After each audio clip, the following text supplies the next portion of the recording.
got the shop vac set up, and we're gonna go ahead and clean up the cowl area and any other place that's collected stuff from rats and mice, and then maybe the car is parked under a tree or something. So let's go ahead and get all that cleaned up. Probably set up a quick time lapse of everything, and then we're gonna go ahead and get everything unbolted from around the engine bay, get it prepped to take the engine out before we sand everything down. And I'm talking now, so let's just get to work.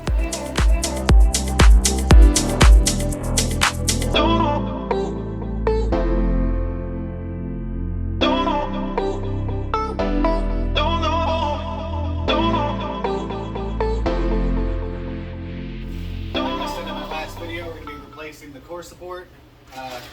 Just went and picked this one up from National Parts Depot in Ocala.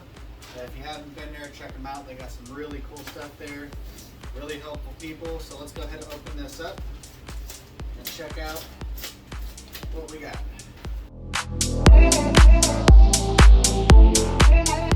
Now I prefer to go pick up my parts as much as I can instead of having them shipped, because I can check out what take a look at what I'm buying prior to picking it up or getting it. Make sure it's straight. There's nothing wrong with, especially a part like the core support. If it comes in the mail, it can be bent, and you'll have to do more work than necessary to get it to work. But this one looks perfect. Go ahead and take the rest of the wrapper off of it here. Shove that to the side. So this one is for a 1990 to 93. From what I read, the only thing different is where the bumper support brackets bolt to the core support. So I gotta find maybe eBay or a parts swap meet might have them, and get those brackets so that we can put the fiberglass support back up before we put the bumper back on. But this one should work out just fine. So let's get started on finishing the disassembly of the car on the front end, and we'll go ahead and get this thing tacked up, and hopefully everything works out. Let's check it out.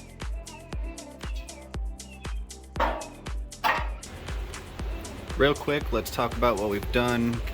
Radiator out, AC condenser out, wiring harness pulled over to the driver's side. About to get started removing the rest of the wiring harness here, so let's go.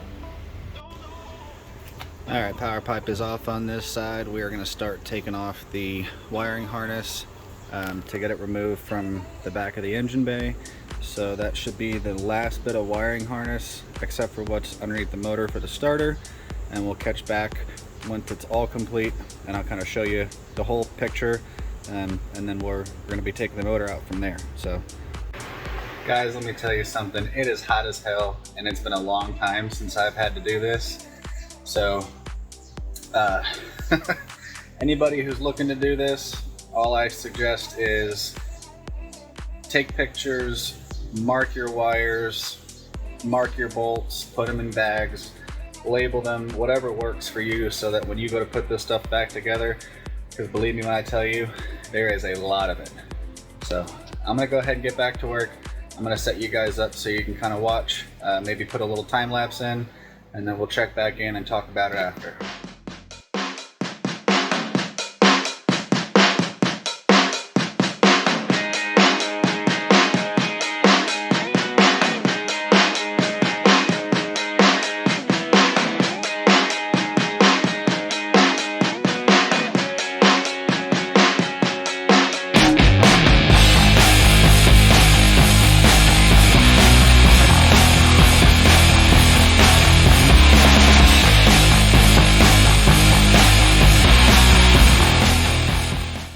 Great news, guys. Let me flip you around and show you what we've got. All right, good news. Frame rails look great. Looks like there's no rot. Show you from the back side now that we can see a little bit better. Everything looks really solid.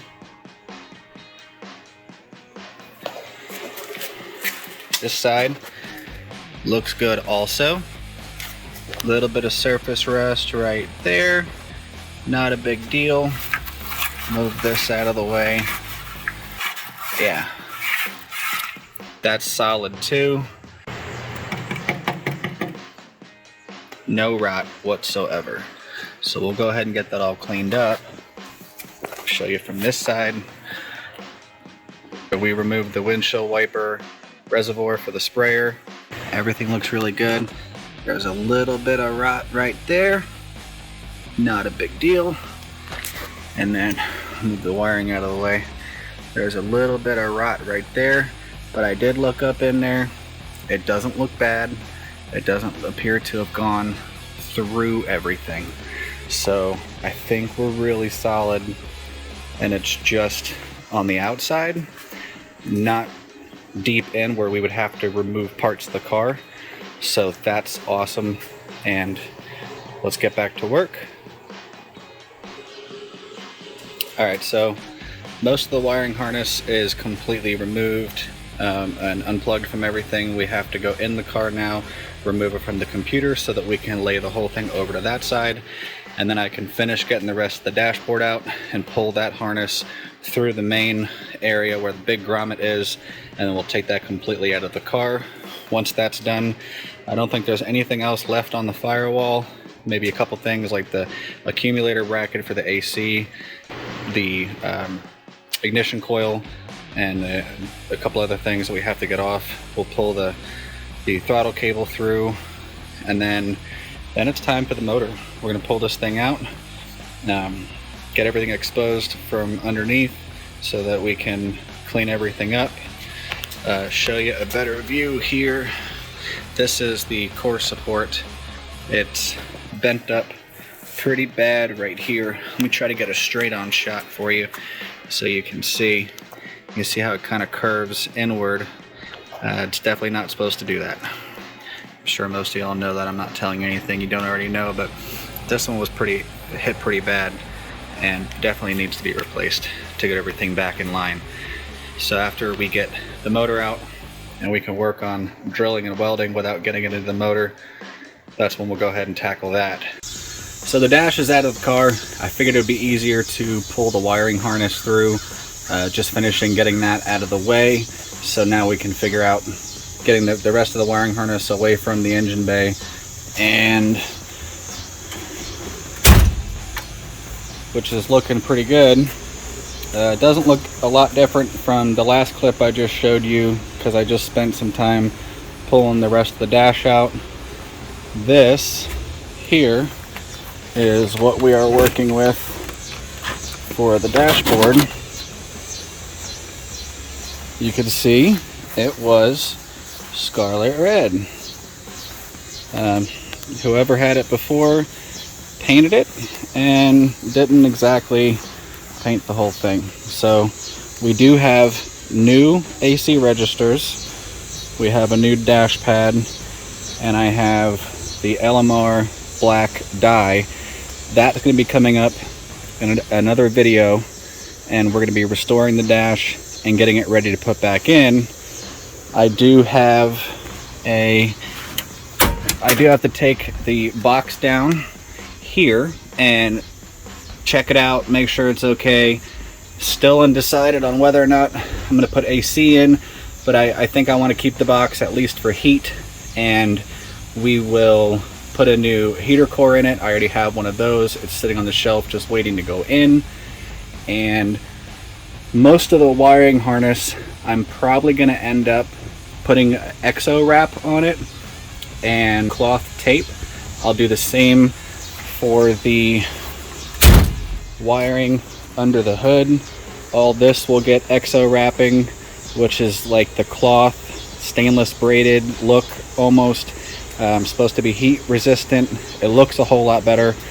And then we'll do the cloth tape around, which is more like the factory taping instead of using electric tape around areas like this where it splits out, and we'll do the wrap the way it's supposed to around those areas to keep it watertight and moisture resistant. Basically what I'm saying, guys, we're getting close. We're going to finish this up, and now that the dashboard is out, we can finish getting the rest of the wiring harness out of the engine bay, and that's going to be a big step to getting everything cleared out so that we could then pull the motor. So let's talk a little bit about the plans. We talked in the earlier video possibly getting rid of the air conditioning.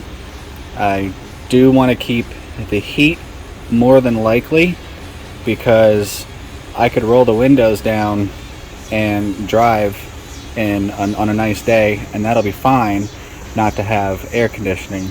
But when it gets cool out, you really can't do anything except bundle up like an Eskimo.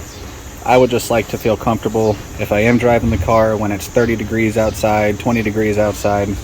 So that's that. But think of how much nicer this is going to be without the air conditioning right there. And a lot of you may be like, oh no, don't do this, but the power steering, I've owned a car. It was a 1992 FOXBODY, and I had a Flaming River manual rack and pinion.